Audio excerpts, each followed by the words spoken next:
Good morning મિત્રો. આપણે 11th માં ચેપ્ટર 2 ની શરૂઆત કરવાની છે, જેમાં આપણે લંબાઈનું માપન કેવી રીતે કરવાનું, સમય કેવી રીતે મપાય છે અથવા કયા સાધન વડે મપાય છે, અને દરનું માપન કઈ પદ્ધતિથી કરવાનું અને એમાં કયા એકમોનો ઉપયોગ થાય છે કે આપણે ચર્ચા કરેલી છે. જેમાં આપણે દ્રષ્ટિ સાંવેદિક પરોક્ષ અંતરો માટે જોયેલી છે અને સૂક્ષ્મ અંતરો માટે કયા કયા સાધનો આપણે વાપરીને સૂક્ષ્મ અંતરો અથવા કોઈ કણનું પરિમાણ નક્કી કરી શકીએ છીએ, જેમાં આપણે ઓલિક એસિડ વાળું એક પ્રવૃત્તિ પણ જોયેલી છે. હવે માપન કઈ રીતે કરવું અને એમાં કઈ રીતે આપણે સાધનનો યુઝ કરી શકીએ એની ચર્ચા આપણે કરેલી છે. પરંતુ હવે જ્યારે માપન કરતા હોય ત્યારે એ માપનની અંદર જે ભૂલ થાય એને આપણે ત્રુટિ કહીએ છીએ, એટલે કે માપનમાં આવતી અચોકસાઈ એને આપણે શું કહીએ છીએ? ત્રુટિ. તો આપણે અહીંયા ત્રુટિનો વિશે અભ્યાસ કરવાનો છે. ત્રુટિ કોને કહેવાય? તો ત્રુટિ વિશે આપણે અભ્યાસ કરીશું. અહીંયા ત્રુટિ એટલે માપ લેવામાં આવતી એરર, એટલે કે આપણા માપનમાં કોઈ ભૂલ થાય, કોઈ ભૂલને આપણે ભૌતિક શાસ્ત્રમાં શું કહીએ છીએ? ત્રુટિ કહીએ છીએ. તો આપણે ત્રુટિનો અંદાજ મેળવવાનો છે. માનો કે આપણે અંતર માપતા હોય તો અંતર માપવામાં આપણાથી ભૂલ થઈ શકે અથવા સાધનની ભૂલ હોઈ શકે. કોઈ પણ રીતે સાચા મૂલ્યથી થોડું આગળ પાછળ થઈ જાય તો એને આપણે ત્રુટિ કહીએ છીએ. આ ત્રુટિ કેવી રીતે ઓછી કરી શકાય એનો આપણે અહીંયા અભ્યાસ કરવાનો છે. હવે ત્રુટિ જોઈએ પહેલા બે શબ્દો વિશે આપણે જાણી લઈએ. ચોકસાઈ અને બીજું છે સચોટતા. ચોકસાઈ કોને કહેવાય અને સચોટતા કોને કહેવાય? પહેલા બે શબ્દો વિશે આપણે પરિચય મેળવી લઈએ અને પછી આપણે ત્રુટિઓનો અભ્યાસ કરીશું. તો સચોટતા કોને કહેવાય? કોઈ પણ ભૌતિક રાશિ એના કેટલા સાચા મૂલ્યની નજીક છે એને આપણે ચોકસાઈ કહીશું. એવું તમને ઉદાહરણ વડે સમજાવું છું. સાચા મૂલ્યને કેટલા નજીક હોય, મૂલ્યના કેટલા નજીક છે તેને ચોકસાઈ કહે છે.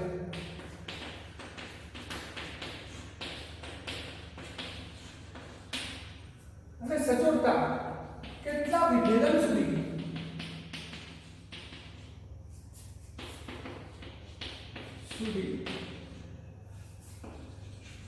માપન કરેલ છે તેને સચોટતા કહે છે.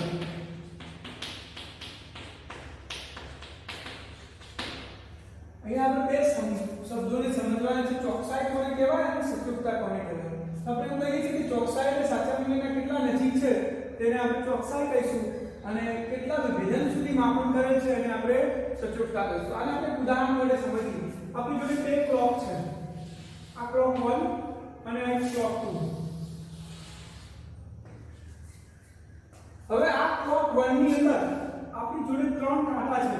આ 12, આ 3, આ 6 અને આ 9. એક કલાકનો કાંટો છે અહીંયા છે 12 અને 1 ની વચ્ચે. આ આપણો કલાકનો કાંટો. એક બીજો મિનિટનો કાંટો છે અહીંયા છે 4 કલાક. આ મિનિટનો કાંટો. અને એક કાંટો છે અહીંયા 6 સેકન્ડનો કાંટો. આ આપણી ઘડિયાળ હાથ સમય બતાવે છે 12:20 અને 30 સેકન્ડ. આ સમય શું બતાવે છે? 12, 20 અને 30 સેકન્ડ. આ આપણો સમય બતાવે છે આ ઘડિયાળ. આપણી જોડે બીજી ઘડિયાળ છે, એમાં બે જ કાંટા છે. એક કલાકનો કાંટો છે એ એક ઉપર છે અને બીજો કાંટો મિનિટ કાંટો છે એ કમ્પ્લીટ આ ઉપર છે. તો આ આપણો સમય બતાવે છે 1 વાગ્યો. 1 કલાક 0 મિનિટ અને સેકન્ડ તો આમાં છે જ નહીં. તો હવે આપણે ચોકસાઈ અને સચોટતાને આપણે સમજવાનો પ્રયત્ન કરીએ. આ ઉદાહરણ મળી. માન લો કે સાચો સમય, હાલ આપણે ઘડિયાળનો નહીં, સાચો સમય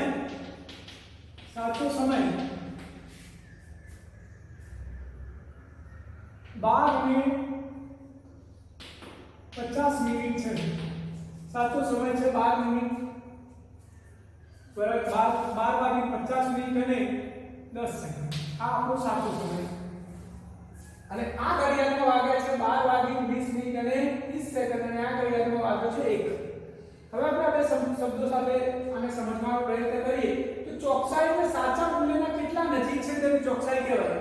તો આ બંને ઘડિયાળનો સાચા મૂલ્યના નજીક કોણ છે? તો સાચા મૂલ્યની નજીક આપણી આ ઘડિયાળ છે, કારણ કે સાચો સમય 12:50 સેકન્ડ છે અને આ ઘડિયાળ બતાવે છે 1, એટલે લગભગ 10 મિનિટનો ફરક રહ્યો. ત્યારે આ ઘડિયાળ બતાવે છે 12:20, એટલે કે લગભગ 40 મિનિટનો 30 મિનિટનો ડિફરન્ટ રહ્યો. આમાં માત્ર 10 મિનિટનો ડિફરન્ટ છે, આમાં 30 મિનિટનો ડિફરન્ટ છે. એટલે કે આ બંને ઘડિયાળમાંથી સાચા મૂલ્યની નજીક કોણ થયું? આ એ ઘડિયાળ. તો આની ચોકસાઈ વધારે છે એવું કહી શકાય. ચોકસાઈ કોની કમ્પેરમાં? આના કરતા આ ઘડિયાળની ચોકસાઈ વધારે છે. હવે બીજો શબ્દ આવે સચોટતા. તો બંનેમાંથી સચોટતા કોની વધારે છે? તો કેટલા વિભેદન સુધી માપન કરવામાં આવ્યું છે? તો જો આ ઘડિયાળ તો સેકન્ડ બતાવતું જ નહીં, એટલે કે આની વિભેદન શક્તિ મિનિટ થઈ. ઓછામાં ઓછું મિનિટ માપી શકશે. આમાં કેટલા સેકન્ડ થાય આપણે ગણી શકવાના નથી, જ્યારે આમાં આપણે સેકન્ડે ગણી શકીશું. એટલે કે આ બે ઘડિયાળમાં કોની સચોટતા વધારે થઈ? તો આ ઘડિયાળની. તો આ બે શબ્દોમાં તમને ક્લિયર થઈ જવું જોઈએ કે ચોકસાઈ કોને કહેવાય અને સચોટતા કોને કહેવાય. તો ચોકસાઈ એટલે સાચા મૂલ્યના કેટલા નજીક અને સચોટતા એટલે કેટલી લઘુત્તમ વિભેદન સુધી એને માપવામાં આવ્યું છે, એને આપણે શું કહી શકીએ? સચોટતા.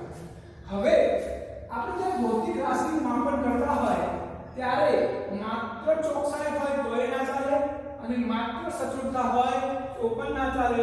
ભૌતિક રાશિનું માપન કરવું હોય તો ચોકસાઈ અને સચોટતા બંને હોવું જોઈએ. ત્યારે આપણે કોઈ પણ ભૌતિક રાશિને સારી રીતે માપી શકીએ અને એમાં ત્રુટિનું પ્રમાણ ઘટાડી શકાય. જો ત્રુટિ ઘટાડવી હોય તો આપણે શું ધ્યાનમાં રાખવું પડે કે માપન લેતી વખતે ચોકસાઈ પણ રાખવી પડે અને સચોટતા પણ રાખવી પડે. હવે આ ત્રુટિઓ જે ઉદ્ભવે છે એ ત્રુટિઓને બે ભાગમાં વહેંચવામાં આવી છે. આપણે કોઈ પણ ભૌતિક રાશિનું જ્યારે માપન કરતા હોય ત્યારે આપણા પરિણામમાં થોડી ઘણી ભૂલ તો રહેવાની છે. એ ભૂલને આપણે એ ત્રુટિને આપણે બે ભાગમાં વિભાજિત કરી શકીએ. એક છે વ્યવસ્થિત ત્રુટિ અને બીજી છે આકસ્મિક ત્રુટિ.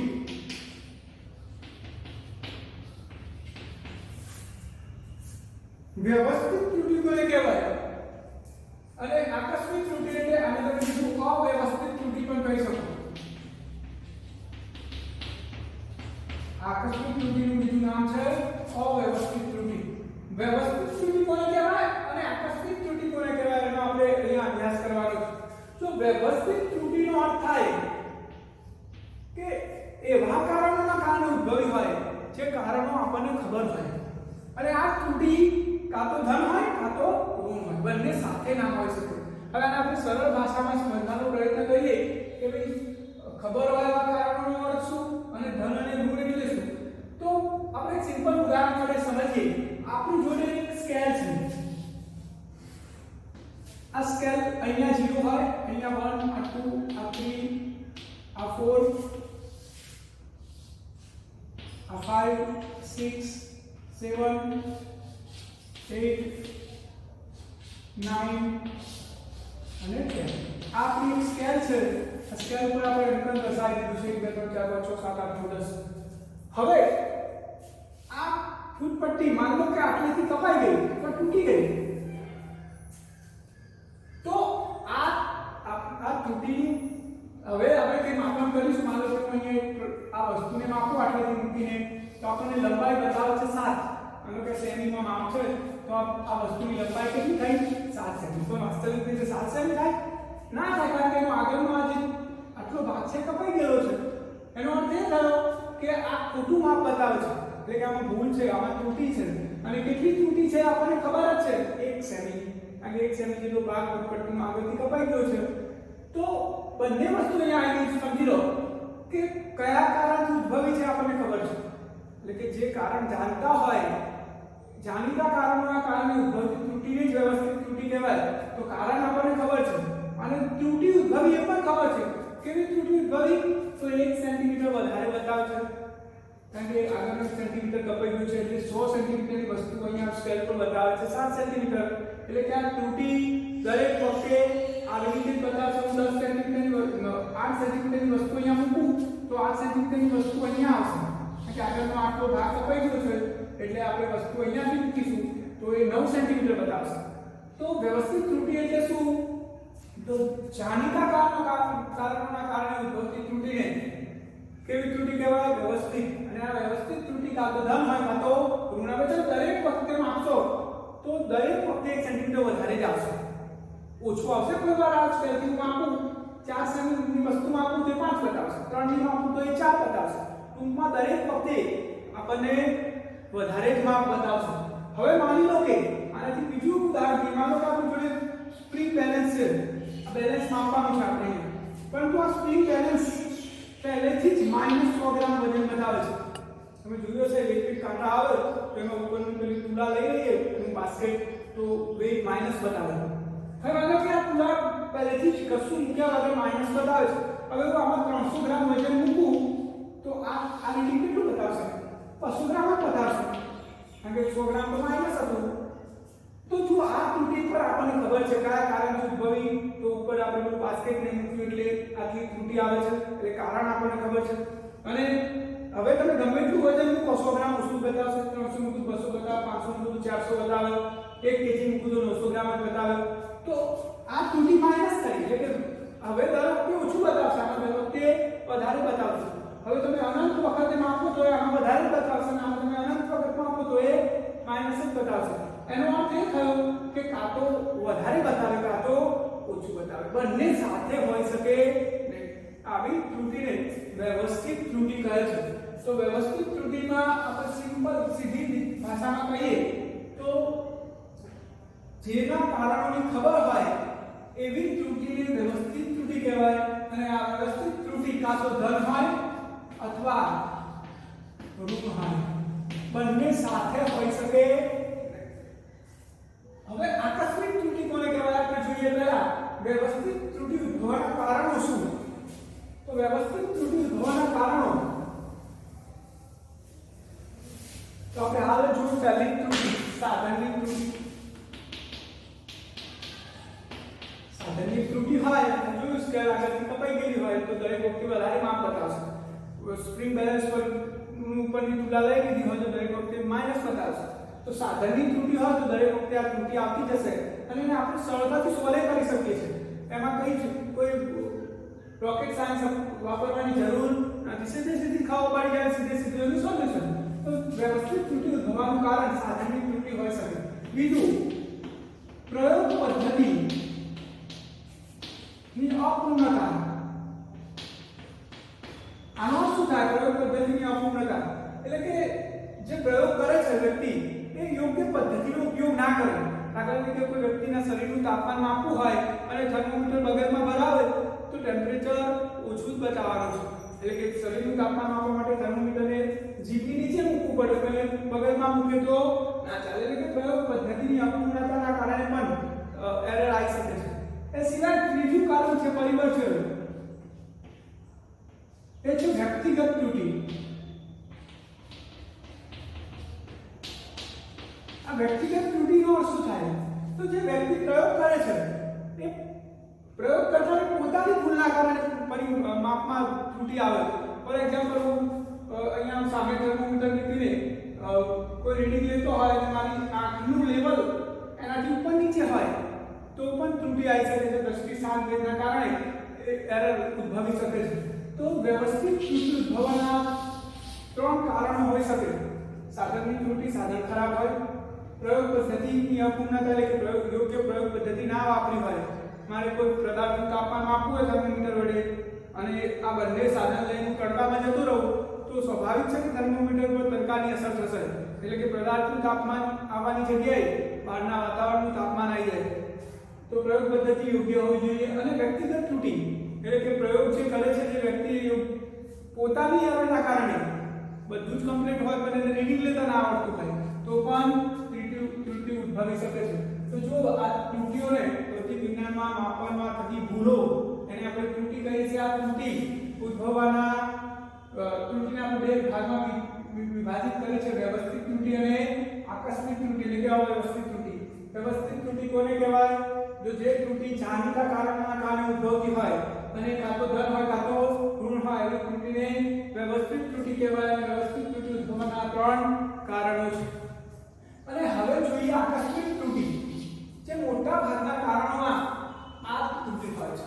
આપણે ભૌતિક વિજ્ઞાનમાં કોઈ પણ ભૌતિક રાશિનું માપન કરીએ, લંબાઈ હોય એટલે કે અંતર માપતા હોય, સમય માપતા હોય, દર માપતા હોય, વિદ્યુત પ્રવાહ માપતા હોય, કોઈ પણ ભૌતિક રાશિ માપતા હોય તો મેક્સિમમ ત્રુટિ અવ્યવસ્થિત જ હોય છે. આ ત્રુટિ ઉદ્ભવતી હોય છે. કારણ કે ઉપરવાળી ત્રુટિ ના ઉદ્ભવે એના માટે આપણે પહેલેથી પ્રિકોશન લઈ શકીએ છીએ કે સાધન વ્યવસ્થિત લઈ લઈએ, પ્રયોગ કરતા વ્યવસ્થિત એને શીખવાડી દઈએ તો આ જે વ્યવસ્થિત ત્રુટિ છે એ તો સરળતાથી સોલ્વ થઈ શકે છે.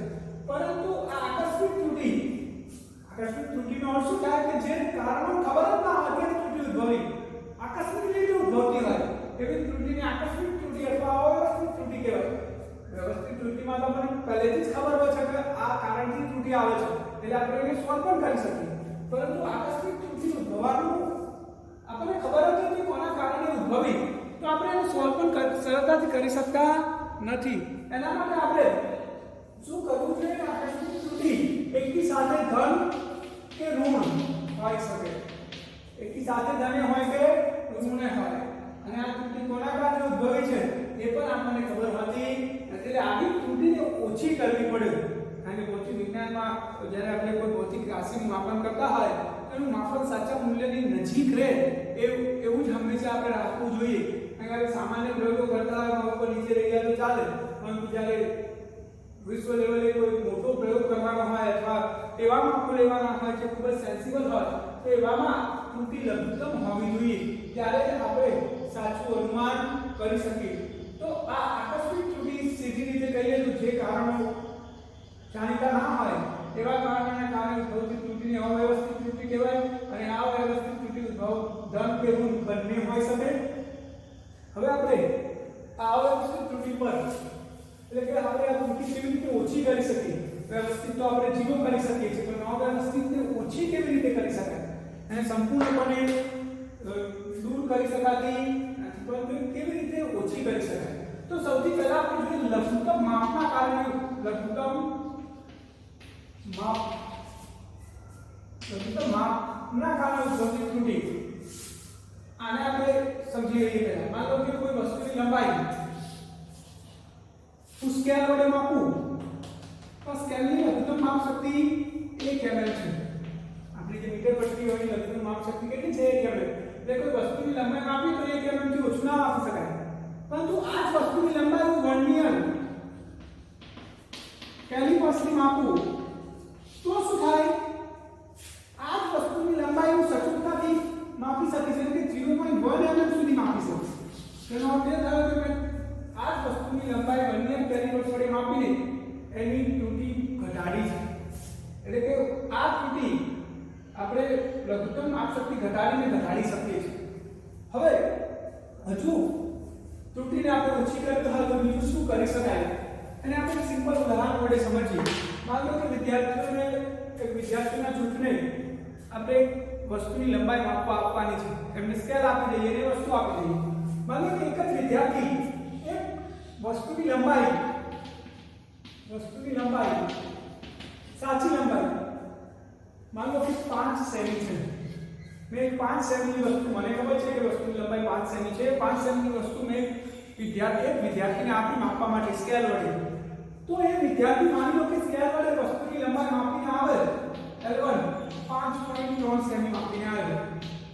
એને નહીં ખબર 5 સેમીની વસ્તુ છે, એને માપવા આપી છે, પહેલેથી માપ્યું, એને જેવું આવડ્યું એવું એ માપીને આવ્યો અને 5 સેમી અંતરની વસ્તુને 5.3 સેમી લઈને આવ્યો. એટલે કે એનો અર્થ એ કે 0.3 સેમીની એરર લઈને આવ્યો છે, ત્રુટિ આવી છે. અને એના માપનમાં કેટલી ત્રુટિ આવી છે? 0.3 સેમી. હવે હું તો બીજા સ્ટુડન્ટને માપવા આપું અને એ માપીને આવ્યો 4.7 સેમી અથવા 4.8 સેમી. આ બીજો સ્ટુડન્ટ માપીને આવ્યો 4.8 સેમી. તો એ પણ ત્રુટિ લઈને આવ્યો, અને ઋણ ત્રુટિ લઈને આવે 4.8 સેમી. જો વસ્તુ એના જ સ્કેલ એના જ એમ છતાં પણ એક વધારે લઈને આવે ને ઓછી લઈને આવે. તો કયા કારણથી આવું થયું આપણને ખબર જ નહીં કે આ ત્રુટિને કેવી ત્રુટિ કહેવાય? અવ્યવસ્થિત ત્રુટિ કહેવાય. હવે આ અવ્યવસ્થિત ત્રુટિ ઓછી કેવી રીતે કરી શકાય? તો અવ્યવસ્થિત ત્રુટિ ઓછી કરવી તો જે વિદ્યાર્થીએ રીડિંગ લીધું છે એને એકવાર નહીં અનેકવાર આપણે વસ્તુને માપવી પડે. એટલે કે જેટલા અવલોકનો વધારે લેશે એટલું આપણે સાચા મૂલ્યની નજીક જઈશું. આપણે સમજી લઈએ હવે બીજી વાર માપે છે ત્યારે 5.2 લઈને આવે છે, ત્રીજી વાર એને 4.9 લાગે છે, ચોથી વાર આપણે 4.8 બને છે. અને 4 રીડિંગ લીધા એને વસ્તુ 4 વખત માપી તો 4 વખત આવા જુદા જુદા રીડિંગ લઈને આવ્યા. હવે આપણે આનો સરવાળો કરી દેવાનો. અને સરવાળો કરીએ તો શું થાય? 3 ને 5 ને 14 ને 17 ને 2 19 ને 22 7 12 ને 16 20.2 કેટલું માપ લઈને આવ્યો? 20.2. એટલે આ બધા 4 રીડિંગનો આપણે સરવાળો કર્યો અને સરેરાશ શોધી નાખીએ તો 20.2 ભાગ્યા 4 રીડિંગ હતા એટલે 5.05 આ જવાબ આવ્યો સરેરાશ. એની જે 4 વખત જે વસ્તુને માપી છે એ વસ્તુના 4 રીડિંગની મેં શું કરી? સરેરાશ લીધી. તો સરેરાશ આવ્યો 5.05. હવે જો એને એક જ રીડિંગ લીધું હોત તો કેટલી ત્રુટિ આવે? 0.1 સેમી. પણ એને 4 રીડિંગ લીધા અને સરેરાશ લીધી તો સરેરાશમાં કેટલી ત્રુટિ આવી? 0.05 સેમી. કેટલો મોટો ડિફરન્સ થઈ ગયો. જો એક જ રીડિંગ લઈને આવ્યો હોત તો એના મૂલ્યમાં ઘણી મોટી ત્રુટિ હતી, પણ એને 4 અવલોકન લીધા અને એની સરેરાશ લીધી તો એ લગભગ સાચા મૂલ્યની નજીક આવી ગઈ. તો આનો અર્થ શું થયો? આ ઉદાહરણ પરથી આપણે એવું સમજી શકીએ કે જો આપણે ત્રુટિ ઓછી કરવી હોય તો કોઈ પણ ભૌતિક રાશિનું અવલોકન એકવાર નહીં અનેકવાર લેવું જોઈએ.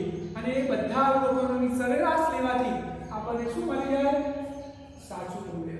તો કોઈ વસ્તુ અનનોન હોય, જેની સાચી લંબાઈ ખબર ના હોય, જેનું સાચું મૂલ્ય ખબર ના હોય તો આપણે શું કરવાનું? ઘણા બધા રીડિંગ લેવાના, એ રીડિંગની સરેરાશ લઈ લેવાની. સરેરાશને સાચા મૂલ્ય તરીકે લઈ શકાય છે. તો તમને આટલી ખબર પડી ગઈ હોય તો હવે આપણે અગત્યનો ટોપિક જોઈશું. માપનમાં આવતી નિરપેક્ષ ત્રુટિ, સરેરાશ નિરપેક્ષ ત્રુટિ, સાપેક્ષ ત્રુટિ અને પ્રતિશત ત્રુટિ. નિરપેક્ષ ત્રુટિ બીજું છે સરેરાશ નિરપેક્ષ ત્રુટિ.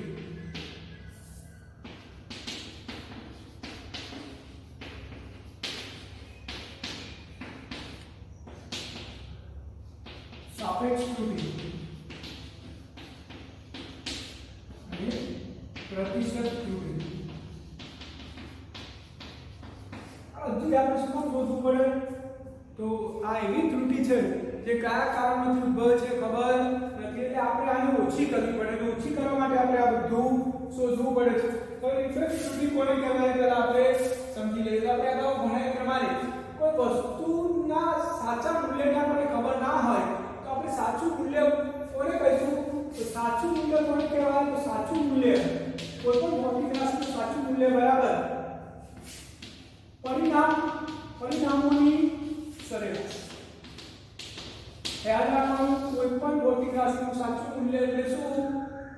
જે પરિણામો હોય એ પરિણામોની સરેરાશ. એને આપણે સાચું મૂલ્ય કહી શકીએ. તો આપણે અહીંયા સમજી લઈએ, માનો કે ભૌતિક રાશિ નું માપન કરવું છે. ભૌતિક રાશિ એનું માપન કરવાનું છે. આપણે કોઈ એ ભૌતિક રાશિ છે એનું માપન કરવાનું છે તો આપણે પહેલા તો સાચું મૂલ્ય શોધવું પડે. તો સાચું મૂલ્ય એટલે એને આપણે a મીન કહીશું. શું કહીશું? સાચા મૂલ્યને a મીન. આ સાચું મૂલ્ય બરાબર શું થાય? તો આ જે ભૌતિક રાશિ છે એના અવલોકનો, એટલે એના અવલોકનો આપણે લઈએ. માનો કે અવલોકન a1, બીજું અવલોકન a2, ત્રીજું અવલોકન a3 up to an. આપણે એના અવલોકન લીધા છે વસ્તુના. આ બધા અવલોકનોની શું લઈ લેવાની? સરેરાશ a1 a2 a3 up to કેટલે સુધી? n સુધી. ભાગ્યા અવલોકનોની સંખ્યા એટલે સરેરાશ થઈ ગઈ.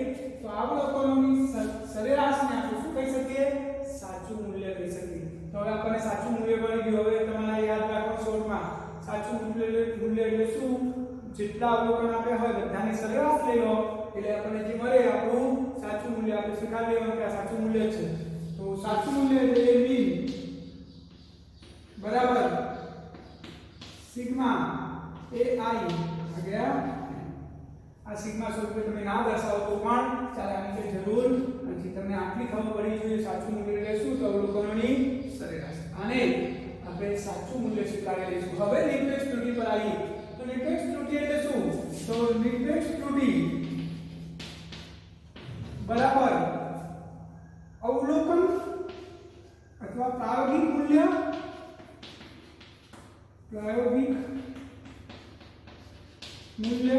માઈનસ સાચું મૂલ્ય, અને આ બધું માનાંકમાં.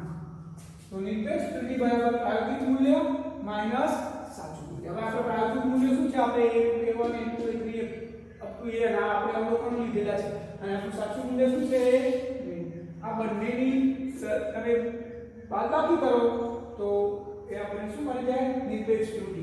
હવે આપણે નિરપેક્ષ ત્રુટિને ડેલ્ટા a1 કહીએ તો પહેલા અવલોકનની નિરપેક્ષ ત્રુટિ ડેલ્ટા a1 બરાબર આપણું પ્રાયોગિક મૂલ્ય શું છે a1 માઈનસ આપણું સાચું મૂલ્ય શું a b, એટલે આ આપણું નિરપેક્ષ ત્રુટિ થઈ ગઈ. આ પહેલા અવલોકનની નિરપેક્ષ ત્રુટિ થઈ. આપણું નિરપેક્ષ ત્રુટિનો અર્થ શું કે પહેલા અવલોકનમાં તમે કેટલી ત્રુટિ લાવ્યા છો એને આપણે એને બાજુમાં ઉદાહરણ માટે સમજીએ. માનો કે આપણું સાચું મૂલ્ય 5 સેમી આવ્યું, આ આપણું a b છે. સાચું મૂલ્ય કેટલું છે, 5 સેમી. અને જો વિદ્યાર્થી પ્રયોગ કરીને આવ્યો ને મૂલ્ય લાવ્યો 4.9 સેમી, પહેલું અવલોકન એને લીધું અને જવાબ આવ્યો 4.9, વાસ્તવમાં સાચું મૂલ્ય કેટલું છે, 5. તો આની નિરપેક્ષ ત્રુટિ, આ અવલોકનની નિરપેક્ષ ત્રુટિ શું થાય, તો આપણે સૂત્ર પ્રમાણે પ્રાયોગિક મૂલ્ય 4.9 માઈનસ સાચું મૂલ્ય 5, એટલે જવાબ આવ્યો -0.1 સેમી, અને માનાંકમાંથી બહાર જાય 0.1 સેમી. તો આ એક અવલોકનની નિરપેક્ષ ત્રુટિ થઈ. તો બીજા અવલોકનની નિરપેક્ષ ત્રુટિ શું થાય, ડેલ્ટા a2 બરાબર માનાંકમાં a2 માઈનસ a b. એવી રીતે ત્રીજા અવલોકનની નિરપેક્ષ ત્રુટિ શું થાય, a3 માઈનસ a b. ચોથા અવલોકન અને n ના અવલોકન શું થાય, ડેલ્ટા an બરાબર an માઈનસ a b. તો બધા જેટલા અવલોકનો લીધા હશે એ બધાની આપણને નિરપેક્ષ એક નિરપેક્ષ ત્રુટિ મળી જશે. અને આ બધી નિરપેક્ષ ત્રુટિઓને અહીંયા આપણે દર્શાવીએ.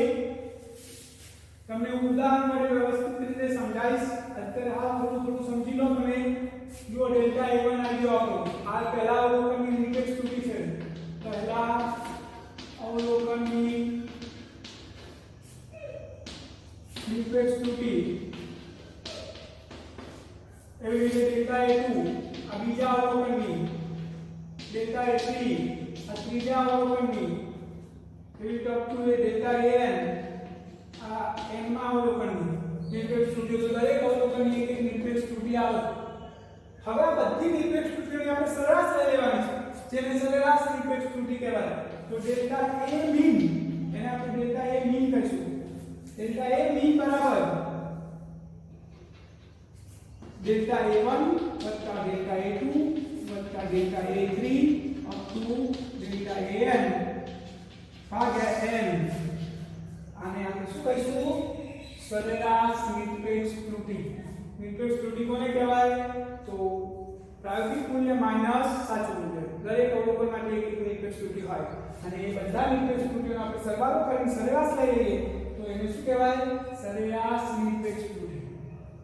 તમને આટલી ખબર પડી ગઈ હશે. હવે આપણે કોઈ પણ આ એનું માપન કર્યું તેમાં આપણને સાચું મૂલ્ય શું મળ્યું, a મીન.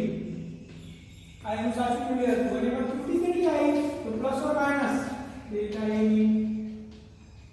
આ રીતે આપણે અવલોકન દર્શાવી શકીએ છીએ. આને આપણું સાચું મૂલ્ય કહી શકાય કે આપણું જવાબ આવ્યો સાચું મૂલ્ય 5 પ્લસ ઓર માઈનસ કરો, જવાબ આવ્યો 0.1. તો આપણે આ એને આ રીતે દર્શાવી શકીએ બરાબર 5 પ્લસ ઓર માઈનસ 0.1. આનો અર્થ એ થાય કે આપણું સાચું મૂલ્ય 5 છે, અને કેટલી એરર આવી શકે, 0.1 ની 0.1 માઈનસ થઈ શકે અથવા 0.1 પ્લસ થઈ શકે. તો આ રીતે તમે નિરપેક્ષ ત્રુટિ શોધી શકો છો. હવે આપણે આ રીતે દર્શાવીએ તો આગળની ત્રુટિ જોઈએ સાપેક્ષ ત્રુટિ. તો સાપેક્ષ ત્રુટિ કોને કહેવાય, તો સાપેક્ષ ત્રુટિ બરાબર સાપેક્ષ ત્રુટિ એટલે પ્રમાણ, એટલે ત્રુટિની સાપેક્ષમાં સાચા મૂલ્યની સાપેક્ષમાં ત્રુટિ કેટલા ટકા છે અથવા કેટલા પ્રમાણમાં છે. તો સાચું મૂલ્ય સાપેક્ષ ત્રુટિ બરાબર ડેલ્ટા એ બી ભાગ્યા એ બી આને સાપેક્ષ ત્રુટિ કહેવાય છે. તમે સીધું આવું લખી શકો ડેલ્ટા એ ભાગ્યા સાપેક્ષ ત્રુટિ. આ સાપેક્ષ ત્રુટિ કઈ માં આવતી પ્રમાણ જેને આપણે કહીએ છીએ કે 100 માંથી 10 જણા પાસ થયા હોય તો કેટલું પ્રમાણ થયું પાસ થવાનું, કેટલા ટકા પ્રમાણ કેટલું થયું તો 0.1 અને કેટલા ટકા થયા 10. તો પ્રમાણને જ સાપેક્ષ ત્રુટિ કહેવાય. સાપેક્ષ ત્રુટિ એટલે શું? એરર ભાગ્યા સાચું ત્રુટિ, એરર ભાગ્યા સાચું ત્રુટિ. અને છેલ્લું પ્રતિશત ત્રુટિ. પ્રતિશત ત્રુટિ બરાબર આ જે પ્રમાણ છે એને તમે 100 વડે ગુણી દો અને શું કહેવાય? પ્રતિશત ત્રુટિ. જો આપણે બધી ત્રુટિઓનો અભ્યાસ કરી લીધો છે નિરપેક્ષ પહેલા તો સૌથી પહેલા સાચું મૂલ્ય કોને કહેવાય? તો સાચું મૂલ્ય શોધવા શું કરવાનું? જે અવલોકન આપણે હોય એની સરેરાશ લઈ લેવાનું. આ સાચું મૂલ્ય થઈ ગયું. પછી નિરપેક્ષ ત્રુટિ શોધવા શું કરવાનું? તો દરેક અવલોકન માઈનસ સાચું મૂલ્ય, દરેક અવલોકન માઈનસ સાચું મૂલ્ય. સાપેક્ષ ત્રુટિ, તો સાપેક્ષ ત્રુટિ એટલે ત્રુટિ ભાગ્યા સાચું મૂલ્ય અને પ્રતિશત ત્રુટિ એટલે સાપેક્ષ ત્રુટિ ગુણ્યા 100. તો આ ત્રુટિ શોધવાની કેવી રીતે તમારે બરાબર સમજવાનું છે કે પરીક્ષામાં આમાંથી એક એક્ઝામ્પલ કમ્પલસરી પૂછાય છે. હવે આને આપણે એક ઉદાહરણ વડે સમજીએ એટલે તમારો કોન્સેપ્ટ બિલકુલ ક્લિયર થઈ જશે. તમને બધી જ ખબર પડી જશે કે કઈ રીતે ત્રુટિ શોધી શકાય. ખાલી આપણે ખબર હોવી જોઈએ સાચું મૂલ્ય કેવી રીતે શોધવાનું અને નિરપેક્ષ ત્રુટિ કેવી રીતે શોધવાની. આપણે ચોપડીમાં બુકમાં આપેલું ઉદાહરણ સમજી લઈએ એટલે આપણે વધારે આઈડિયા આવે. ઉદાહરણ નંબર 2.7 આપણે જોઈ લઈએ. ઉદાહરણ 2.7 તો અહીંયા અવલોકનમાં ઉદાહરણમાં રકમ આપી છે આપણને સાતવા લોલકના દોલનનો આવર્તકાળનું માપન કરીએ છીએ જેમાં ક્રમિક અવલોકનો માપ નીચે મુજબ મળે છે. t1 બરાબર 2.63 સેકન્ડ, t2 બરાબર 2.56 સેકન્ડ, t3 બરાબર 2.43 સેકન્ડ અને t4 બરાબર 2.71 સેકન્ડ, t5 બરાબર 2.80 સેકન્ડ. આપણને અહીંયા 5 અવલોકન આપ્યા છે. તો અવલોકનનો ઉદ્ભવતી નિરપેક્ષ ત્રુટિ, સાપેક્ષ ત્રુટિ અને પ્રતિશત ત્રુટિ શોધો. હવે જો આવર્તકાળ આપણે શું કરીએ? આવર્તકાળમાં આપણે આવર્તકાળ એટલે શું? સાદું લોલક એટલે શું સમજી લઈએ. દોરી વડે નાની દળદાર વસ્તુ લટકાવીએ આપણે ઉપરથી અને એને આપણે થોડું બળ આપીએ તો આમ દોલન કરે. આને સાદું દોલક કહેવાય. હવે આ આવર્તકાળ એટલે શું? તો અહીંયાથી દોલન શરૂ થાય તો આમ જઈને આમ પાછું આવે ત્યાર સુધી લાગતા સમયને આવર્તકાળ કહેવાય. એટલે કે એક દોલન પૂરું થવા માટે લાગતા સમયને આવર્તકાળ કહે છે. એટલે દોલક આમ જઈને આમ પાછું આવતા જે સમય લે એને આવર્તકાળ કહેવાય. તો આમ જઈને આમ પાછું આવતા 2.63 સેકન્ડ પહેલા એ વિદ્યાર્થીએ માપ્યું અવલોકન તો એ આમ જઈને આમ આવતા 2.63 સેકન્ડ લાગે. બીજી વાર એને અવલોકન કર્યું તો 2.56 સેકન્ડ લાગે. આવા એને કુલ 5 રીડિંગ લીધા. હવે આપણે આ પ્રયોગ માટે નિરપેક્ષ ત્રુટિ, સરેરાશ નિરપેક્ષ ત્રુટિ અને પ્રતિશત ત્રુટિ શોધવાની છે. તો ખૂબ જ સરળ દાખલો છે. થોડું તમે થિયરીમાં ધ્યાન રાખ્યું હશે તો દાખલો આવડી જશે. પહેલા સાચું મૂલ્ય શોધવાનું. તો સાચું મૂલ્ય બરાબર શું થાય? અવલોકનોની સરેરાશ. અવલોકનની સરેરાશ. સાચું મૂલ્ય આપણે મીન કહીએ છીએ એટલે p mean is equal to અવલોકનોની સરેરાશ. બધા અવલોકનોની સરેરાશ શોધીએ શું કરવાનું? t1 વત્તા t2 વત્તા t3 વત્તા t4 વત્તા t5 ભાગ્યા 5 અવલોકન છે ભાગ્યા આપણને સાચું મૂલ્ય મળી જશે. હવે આપણે અવલોકનોની કિંમત શોધી લઈએ. તો t mean બરાબર કિંમત કેટલો? 2.63 વત્તા 2.56 વત્તા 2.43 વત્તા 2.71 વત્તા 2.80 ભાગ્યા અવલોકનની સંખ્યા કેટલી હતી? 5. આપણે 5 અવલોકનનો સરવાળો કરીને એની સરેરાશ શોધી લઈએ. તો 2.63 વત્તા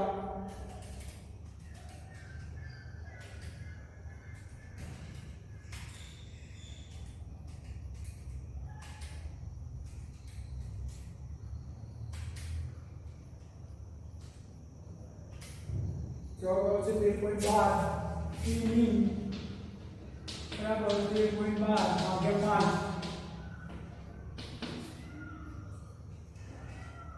5 2.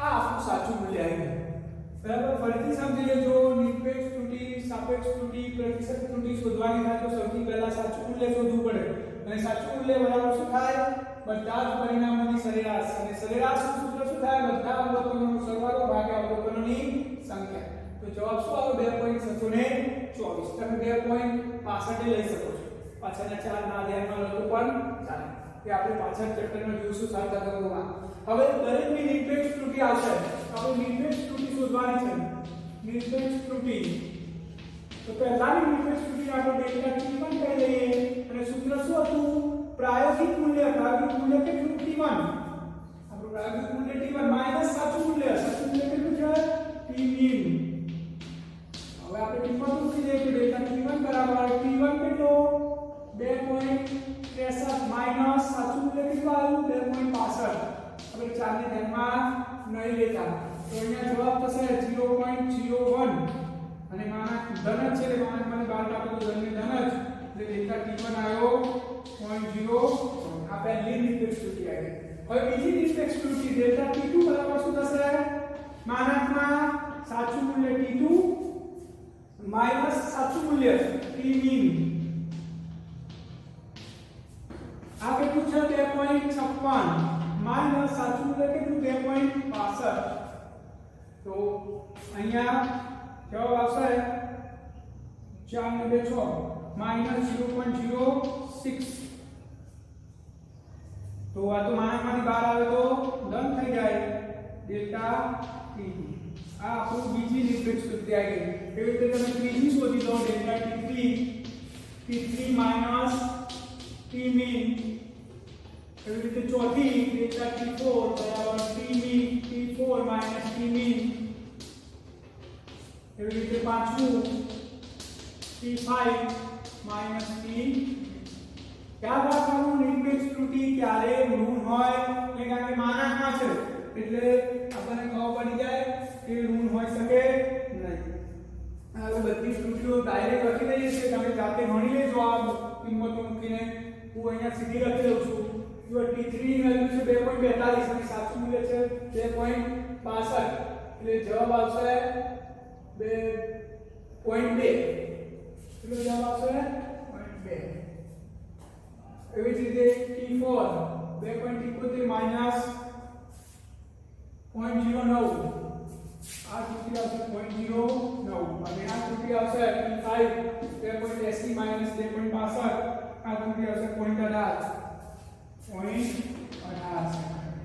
તો આપણે બધી ત્રુટિઓ શોધી કાઢી નિરપેક્ષ પહેલી નિરપેક્ષ ત્રુટિ 0.01 બીજી નિરપેક્ષ ત્રુટિ 0.06 ત્રીજી નિરપેક્ષ ત્રુટિ 0.2 ચોથી 0.09 અને છેલ્લી 0.18 તો બધી નિરપેક્ષ ત્રુટિઓ આવી ગઈ હવે આપણે શોધવાનું સરેરાશ નિરપેક્ષ ત્રુટિ અને સરેરાશ નિરપેક્ષ ત્રુટિને ડેલ્ટા tmin આ સૂત્ર શું હતું નિરપેક્ષ ત્રુટિની સરેરાશ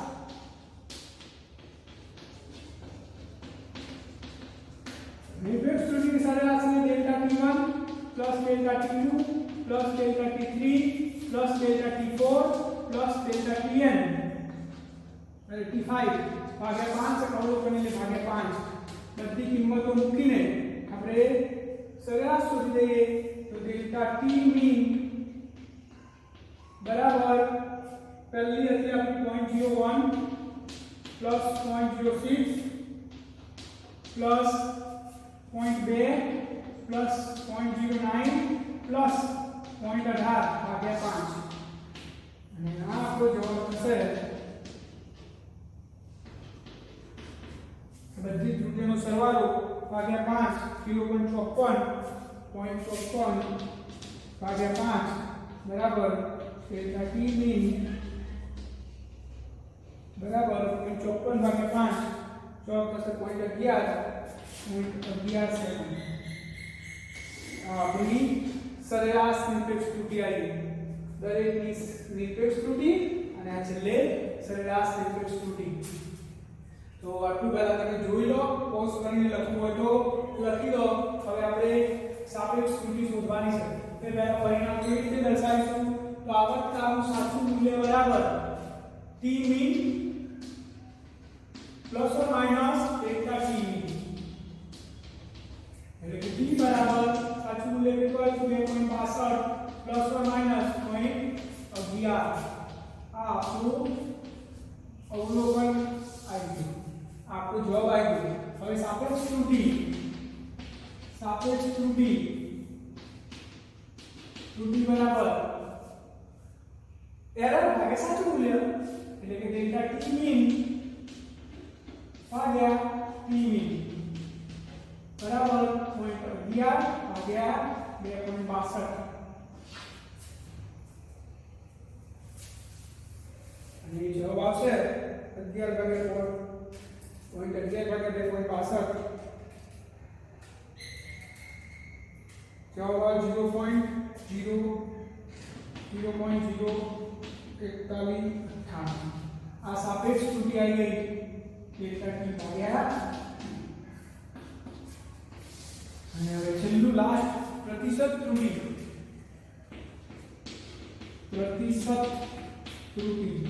બરાબર સાપેક્ષ ત્રુટિ ગુણ્યા 100.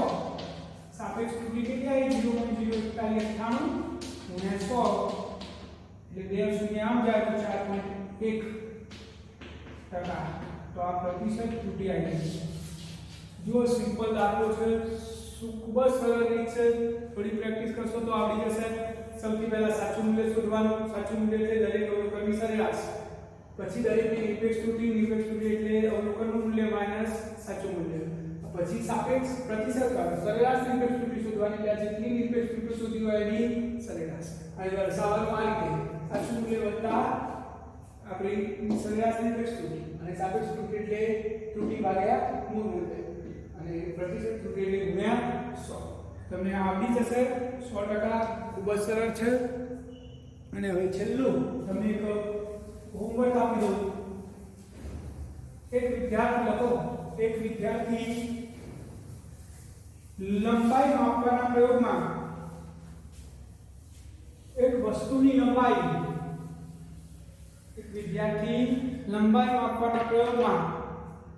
વસ્તુની લંબાઈ માપે છે. જે ના અવલોકનો લંબાઈ માપે છે તેના અવલોકનો નીચે પ્રમાણે છે. l1 બરાબર 100.32 100.50 100.10 અને 100.5 100.05 આ ચાર અવલોકન લંબાઈ માપવા માટે લે છે. તો આ પ્રયોગ માટે નિરપેક્ષ ત્રુટિ, દરેક અવલોકનની નિરપેક્ષ ત્રુટિ, સરેરાશ નિરપેક્ષ ત્રુટિ, સાપેક્ષ ત્રુટિ અને પ્રતિશત ત્રુટિ શોધો. આ એક્ઝામ્પલ તમારે જાતે ગણવાનું છે. આવતીકાલે ગણીને તમારે એનો ફોટો પાડીને મને WhatsApp કરવાનું રહેશે.